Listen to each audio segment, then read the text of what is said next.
Sorry.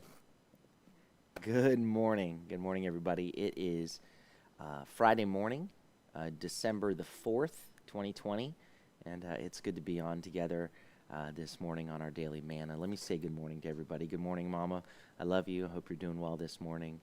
To Wendy and John and Emma and Sutton, if he's not doing school right now. Good morning. Hey, Erica. How you doing? I played that game yesterday that you made. She made an app. She made a game called 17, and it's pretty fun, and good job, Erica.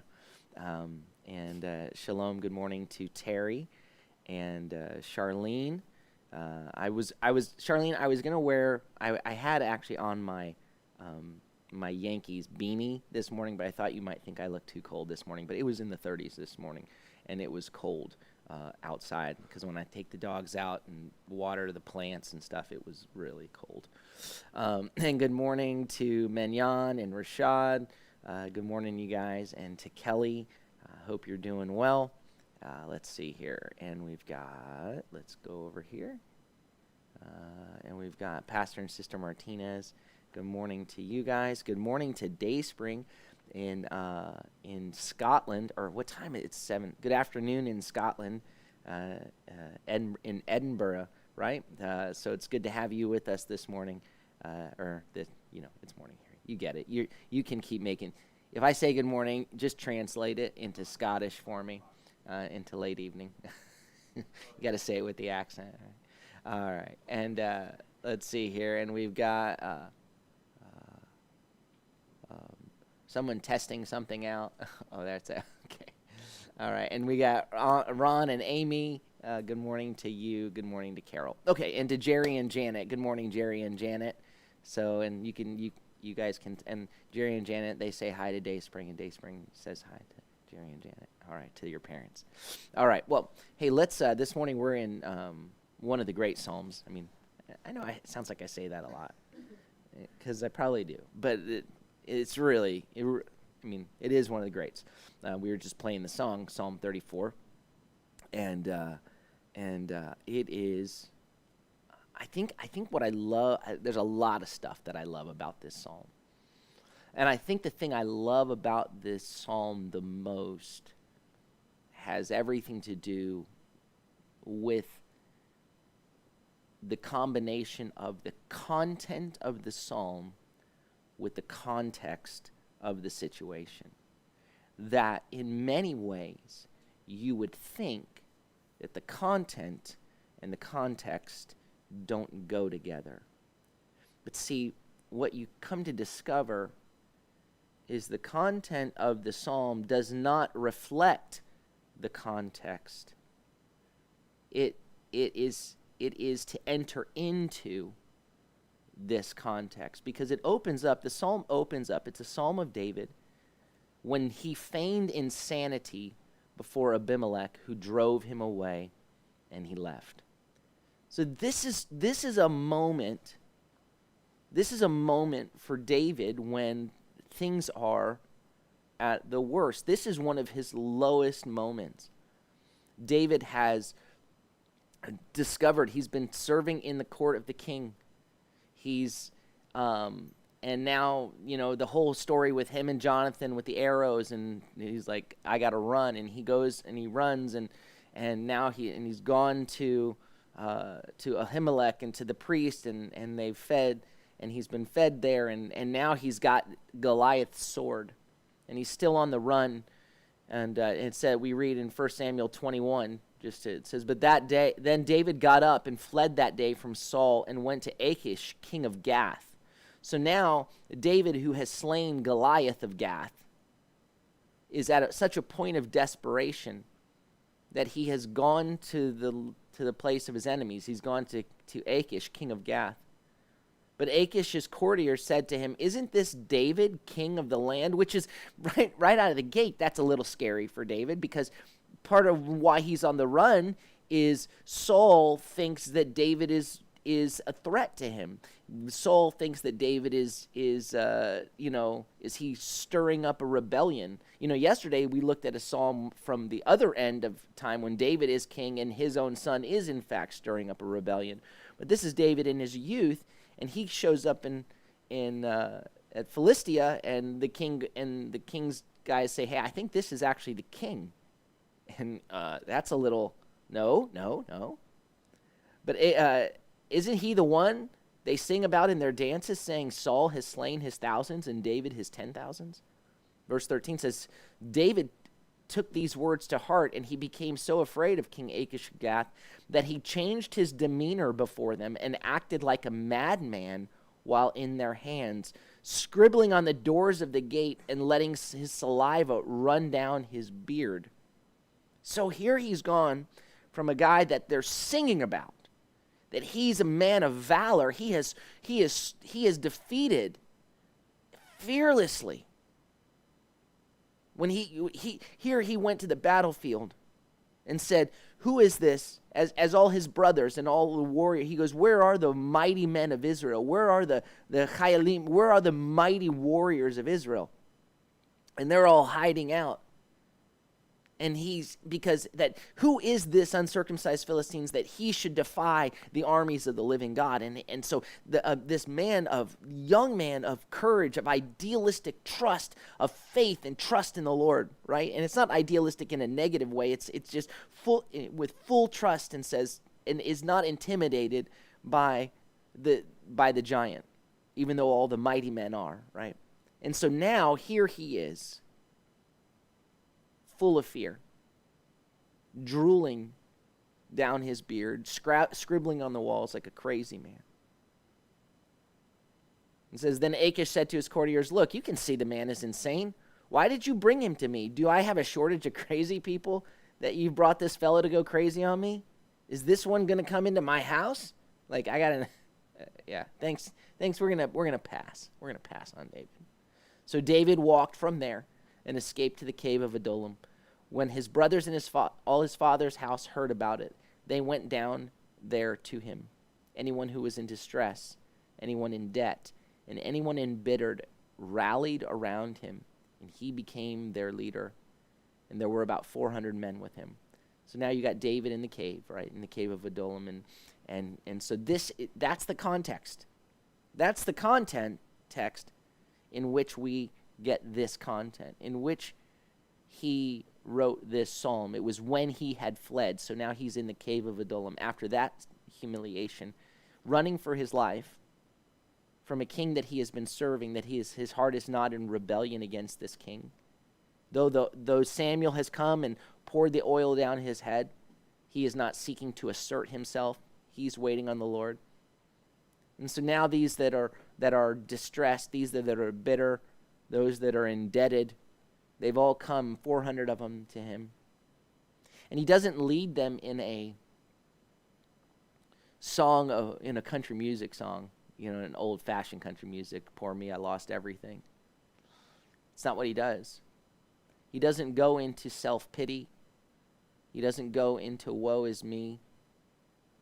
He basically writes a new ABC song, right? The ABCs. This is the Aleph Tavs. This is another one. Psalm 34 is another acrostic. This is a psalm that every verse starts with a letter. There's one verse that the next letter is in the middle of the verse. But every verse starts with the next letter of the alphabet. So this is a message that's to be driven into, to teach up your children, to raise them up in the ways of the Lord, so that when you're in this context, when you're in the cave, not when you're at the height, but when you're in the lowest point, when everything looks its worst.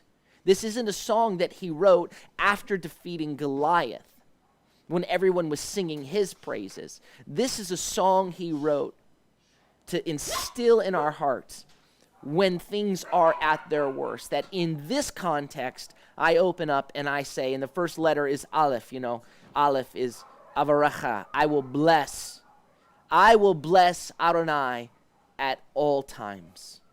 His praise is continually in my mouth.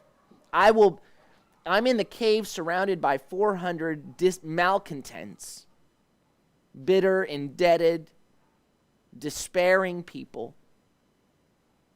And rather than leading them in a song that goes, "Boy, poor us, we really got a rough go of it, don't we?" He leads them This is why he was their leader, because he pointed them to the Lord. He was a leader who pointed people to the Lord that says, look, even now, even in the midst of this, I will bless the Lord. I'm not going to cry on about my circumstances and where is God and all this. I will, if I'm going to cry out, I'm going to cry out to him. I will bless the Lord in every circumstance at all times. His praise is tamid, is continually in my mouth. Verse 3. Is the bait. ADONAI, in the Lord my soul. In the Lord is the praise of my soul. Or it says here, my soul boasts in the Lord. But it says, LADONAI titalel nafshi.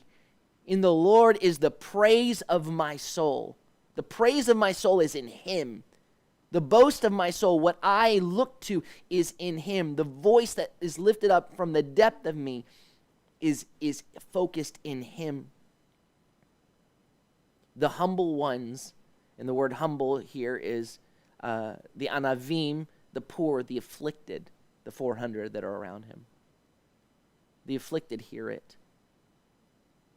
They shema, and they rejoice. They hear the praise of my soul that's in the depth of me, that when in the darkest moments that his praise, right, I will bless the Lord at all times. His praise will continually be on my lips. The praise of my soul, the boast of my soul is in ADONAI. And the afflicted and the hurting and the poor and the broken ones, they hear it. They shema, they hear and respond to it, and then they rejoice. See, he leads them to praise the Lord. He leads them in the cave to simcha, to rejoice in the Lord. So now he leads them in this, magnify. So verse 4 is the word, starts with gimel, the third letter of the alphabet. Gadolu, magnify, make big, make gadol, make God big. Magnify ADONAI with me. So he invites them, the afflicted. He invites the poor among him. He invites the 400 in the cave who have become bitter. It says all who were embittered. He invites them, magnify them. Get your eyes on the Lord. Magnify the Lord with me. And let us exalt his name together. In unity, it says, b'yachad. In unity, as one, let us lift up his name.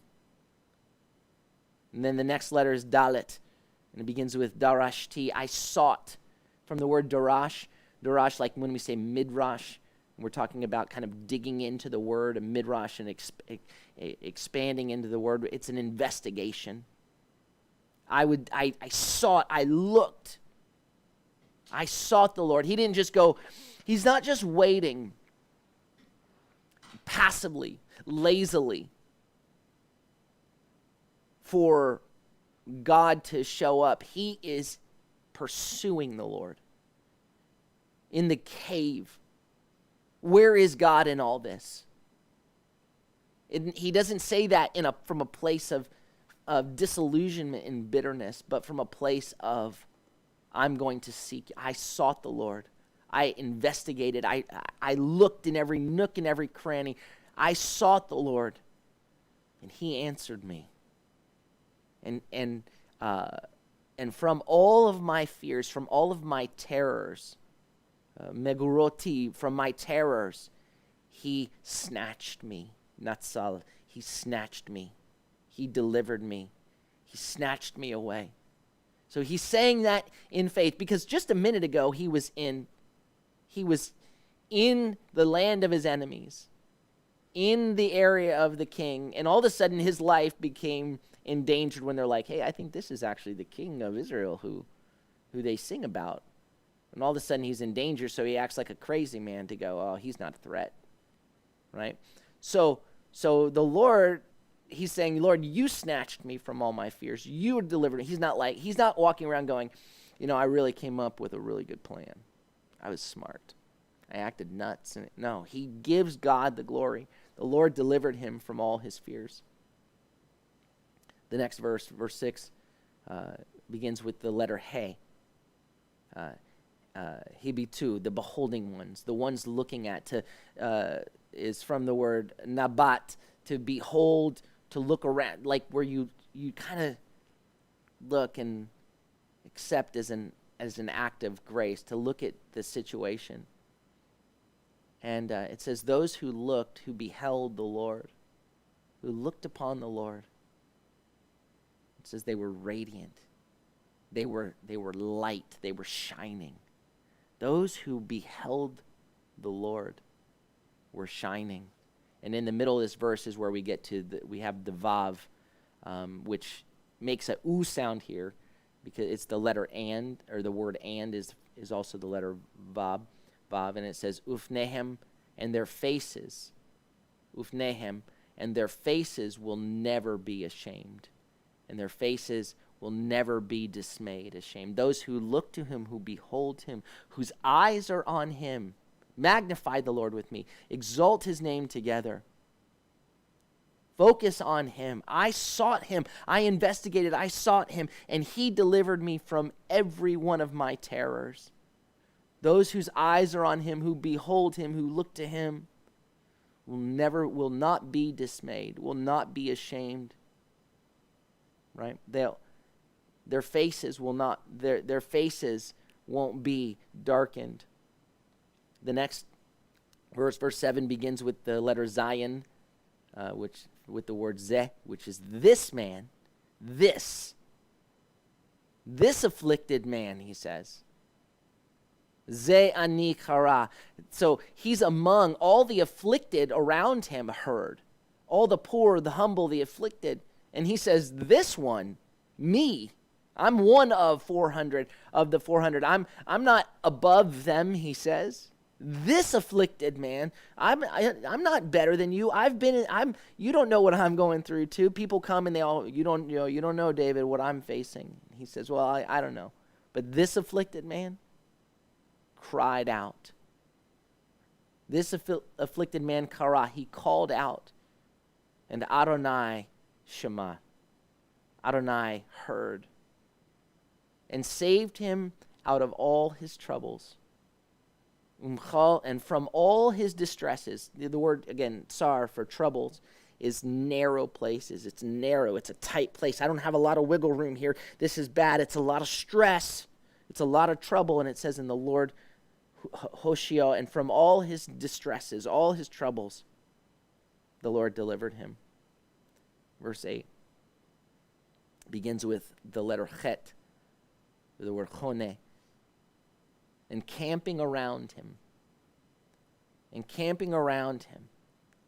is the angel of the Lord, the messenger of Adonai. The angel of the Lord encamps around those who fear him. It says, encamping, chone, malach Adonai, encamping, the angel of the Lord, saviv, around the fearing ones. Is camping, those whose eyes are on the Lord, those who are in awe of him. What they don't recognize is that all around them, surrounding them, is the messenger of Adonai, encamped around them. And he delivers them. He uses the word chaletz, to remove forcefully. He tears them out. He delivers them out. He encamps around them and he delivers them. But there's a power, a strength to his deliverance. Next verse is verse 9, beginning with tet. Tet for the word ta'amu. Taste. Taste and see. And it's tasting and like kind of taste and sample. Like put it in your mouth. It's not just eat. It's taste it. Taste. Put it in your mouth and discern what it is. Taste it and let the flavor hit you, and you'll see. Right now, David's running for his life. Okay, remember the content does not reflect the context. It is informing the context. It's coming into his troubles. Because when he's writing this, he's speaking in faith. The Lord delivers him out of all his distresses, but right now he's in a cave with 400 men. And while they may be running for reasons that they deserved, he's not. Right? And he says here, he goes, but hold on, just taste and see. Taste and see how good Adonai is. Taste and see, ki tov Adonai. Taste and see, because he says, because good is the Lord. How can you say that? The 400 may be saying, how can you say that? He goes, no, just let it sit in your mouth, and you'll see. You'll discern. The Lord is good, because good is Adonai. Ashrei, blessed, happy, content is the one, and it says, Hagaver, the man, or the young man, the strong man, the one in his strength who takes refuge, who hides in him. The next verse, verse 10, begins with the letter Yod. Yaru is to fear. Yaru Adonai, fear Adonai, his kedoshim, his holy ones. For those who fear him lack nothing. So there's this praise, this declaration of trust. Keep your eyes on the Lord. Don't be afraid of everything else. Don't be in awe of everything else. Look to him. Keep your eyes on him. Verse 11 begins with kafarim, young lions. Young lions may lack and go hungry. Young lions, those that are strong, may become oppressed and weak and poor, and they may be hungry, but those who seek darash, those who look, who seek, who investigate, who are looking for the Lord, will want for no good thing. They will not lack. It says, lo yachsaru kol tov. They will not lack all the good. They will not be lacking. They will not be diminished in what is good, in all that is good. So happy are those, content are those in the cave seeking the Lord. He'll take care of it. He'll take care of it. He'll take care of you. Now, with that in the context, this is what he's saying to the 400, but it's to be passed on. Remember, this is an ABC song. This is an acrostic. This is to be driven into our hearts. And so now comes the instruction. Come, children. It begins with lamed, lechu, walk, children. Lechu banaim, walk, children. Listen, shema li, listen to me. Hear and heed what I'm saying. He says, and I will teach you the fear of Adonai. Because what did he just say? He said, fear Adonai, his saints, for those who fear him lack nothing. So walk, children, and I will teach you the fear of Adonai. So now the children gather around, as it were. And the 400, they're not children, but as it were, he's their leader. They gather around, and he gathers them, in the next letter is mem, for the word me, meaning who. And he says, who is the one? Mi haish, who is the man who delights in life? Chafetz chaim. Who's the man who wants life, who desires life? That's what you want. Life is what you want. Who? Right? And everybody's like, me. I want life. Who is the man who wants life, who desires life, whose will, whose chafetz, his delight is life? Ohev yamim lirot, and loves days of seeing good. And the NASV translate this saying, and loves length of days that he may see good. But it literally said, and loving days to see good. Who is it that wants life, loving to see days, loving days where you see good? That's what you want. You want days full of good. That's what you want. And that everyone's like, that's what I want. Of course that's what I want. Because I want to teach you to fear the Lord. Who in here delights in life? You want life. You want to see good days. He continues. Then verse 14 begins with nun. Nitzor, guard, watch, be careful. He says, then guard your tongue. Number one, watch what you say. Oh, be careful, little mouth. Right? He says, watch your tongue. Guard your tongue from evil. Guard your tongue, lashon, from marah, from evil or from bad. And guard your lips, usfarteka, which safar is your lips, from speaking, from wording treachery or mirma. The word mirma is treachery, betrayal, fraud. But what it is, it can be like undercover, an attempt to make something appear to be what it is not. So keep your tongue from speaking evil. You want life? You want to see good days? It starts with what you say. What you say matters. People that say that words don't matter, they don't understand that words do matter. The scripture makes words very important. God created with words, and he calls us to reflect his words. In his word there is power, and we are created in his likeness, in his image. And so our words have a power to build up or to tear down. Our words matter. When people say, well, just don't focus on what someone says, just focus on what they do. No. No, what I say, from the overflow of the heart, the mouth speaks. What I do will flow forth from my heart. So what's coming forth from my lips is reflecting what's in my heart. So he says, so watch out. Guard your lips. Guard your tongue from speaking evil. And watch out. Don't let your lips be mirma. Speaking treachery and fraud and putting out something that's not real.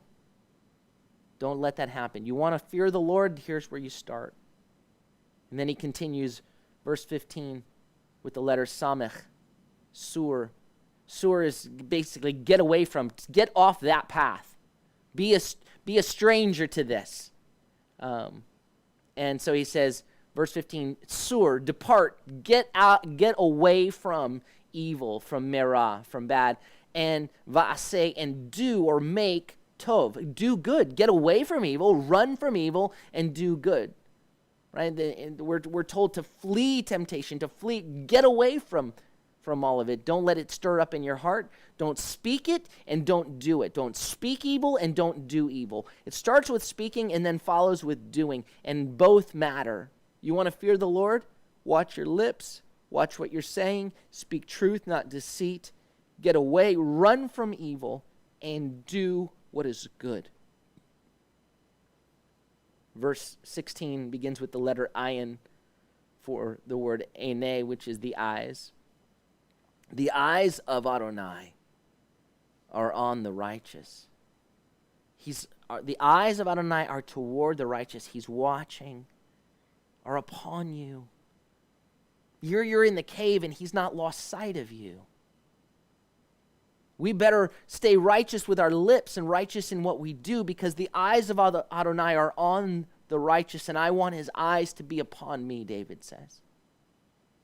Come, my children, I'll teach you how to fear the Lord. You want life? You want days that are good? Keep your tongue from evil. Keep your tongue from falseness. And keep your life. Get away from evil and do good, because the eyes of the Lord are on the righteous, and his ears upon their cry. His ears are attentive to their cry. His ears, his azan, are toward their shavatam, is their, from the word to groan, for their sigh. So that it's not just for a cry out, it's not just for a shout, that his ears are upon or toward the I need help. Even that, he's sensitive to it. He's sensitive to it. He's not oblivious to the weary cry. You know, when you read in Exodus chapter 2, and the people had been in slavery for all of this time, and it says the Lord heard their groaning. He cared. He heard them, and he responded. He is attentive to the sigh, to the moaning, to the groaning of those whose eyes are on him. Verse 17, Pene is the letter Pe for Pene, the face.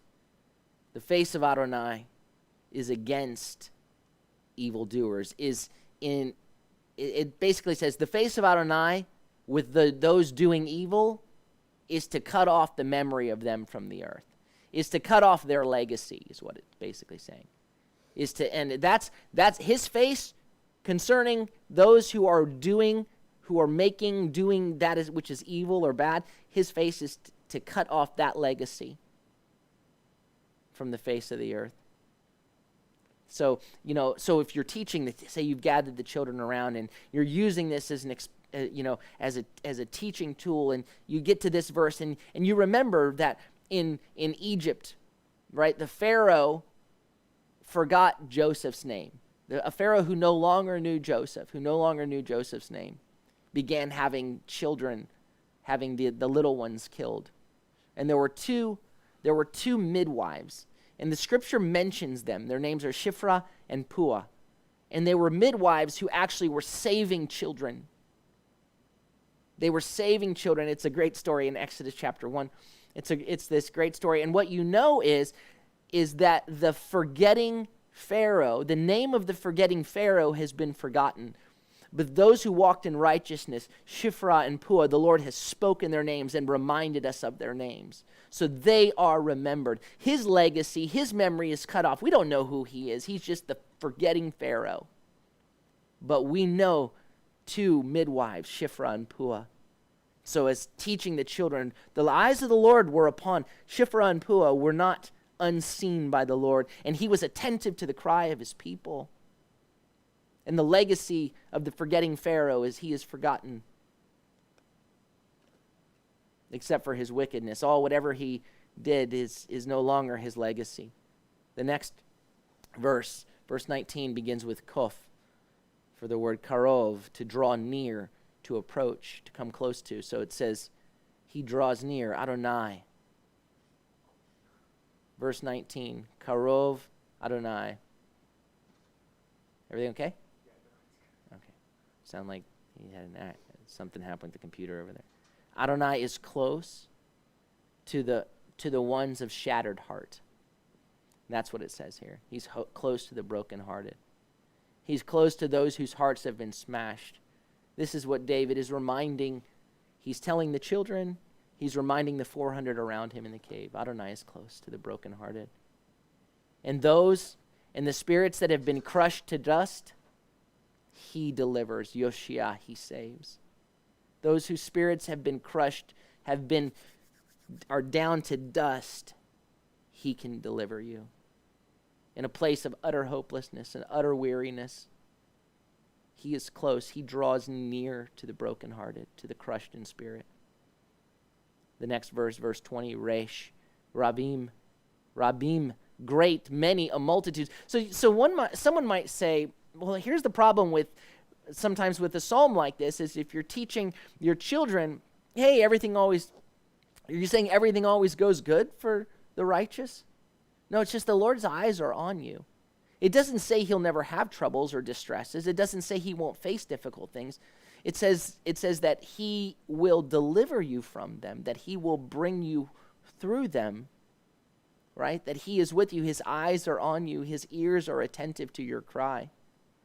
It doesn't mean we won't face, and so we come in to face them. And so in verse 20, it actually opens up. It says, Rabim, many, a multitude are the distresses of the righteous. But here's the thing. Normally when we say the word distresses or stressed or troubles, we use the word sar.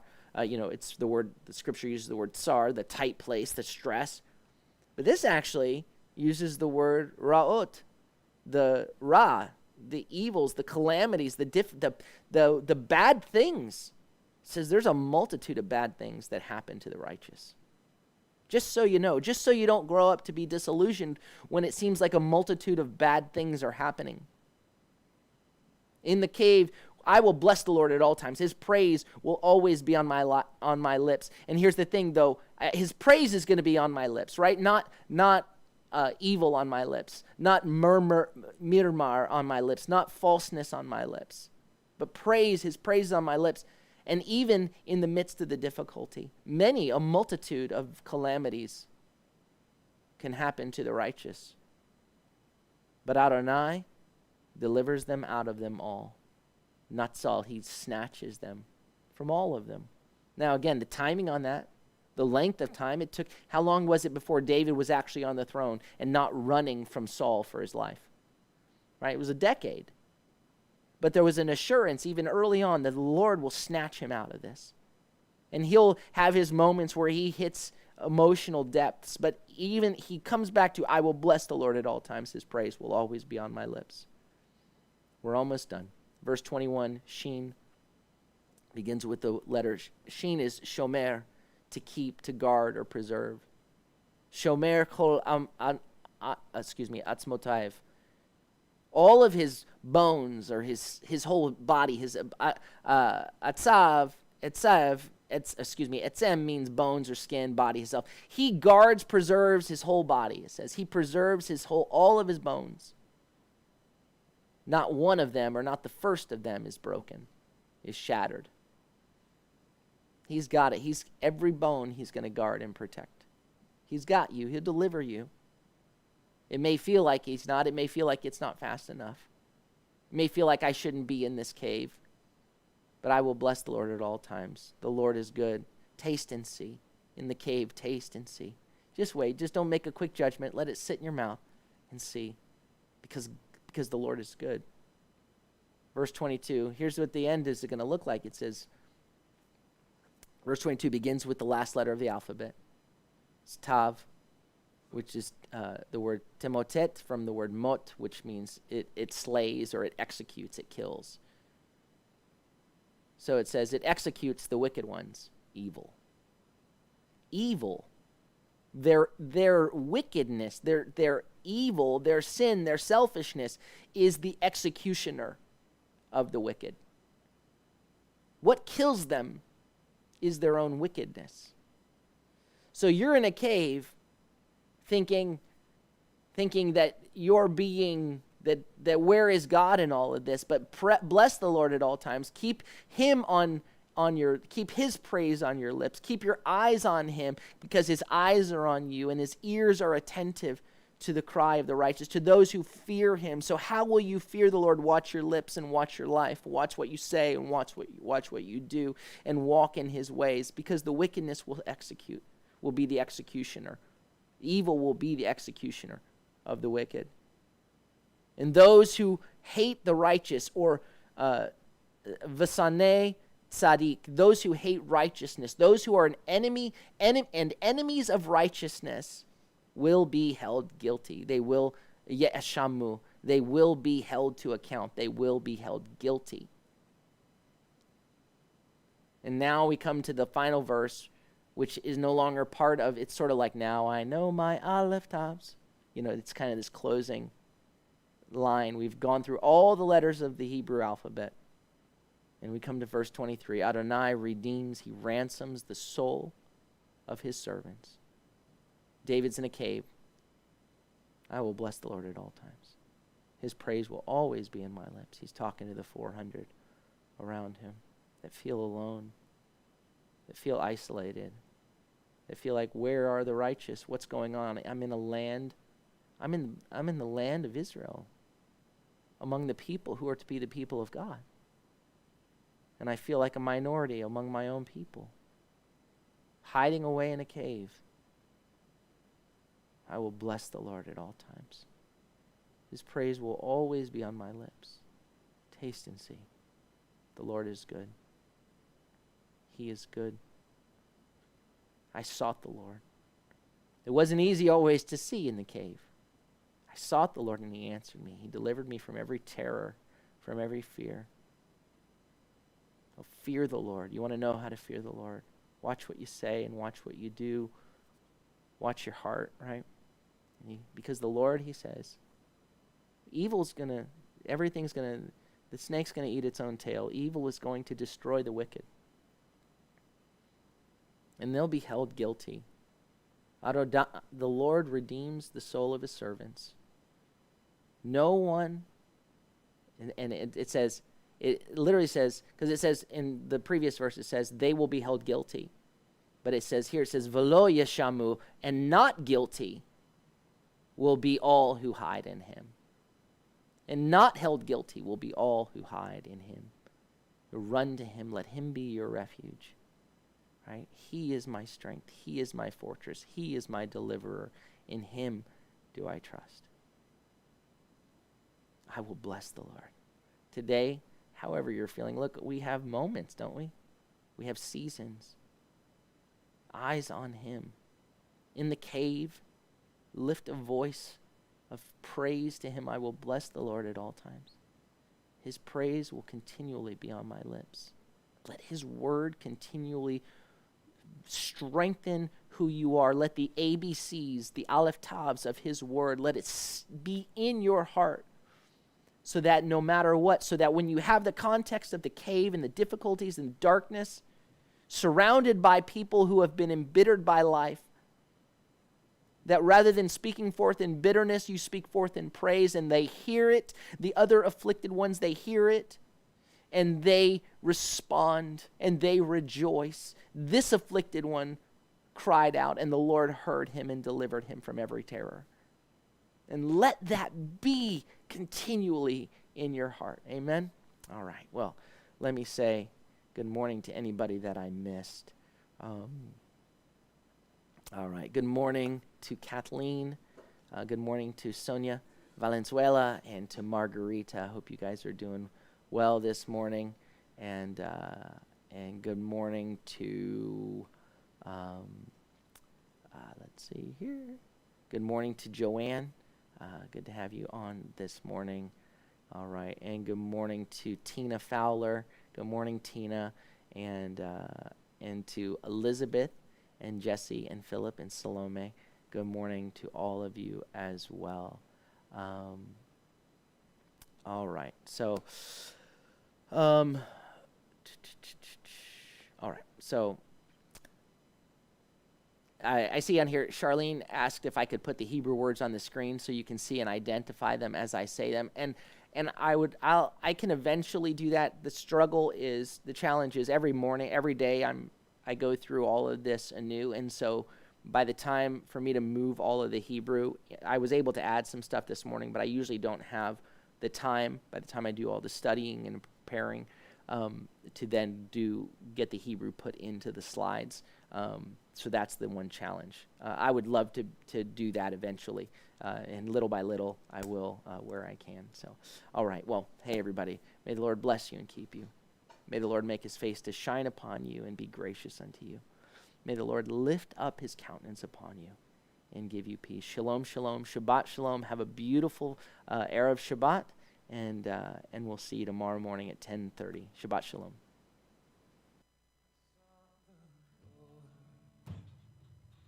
And he answered me.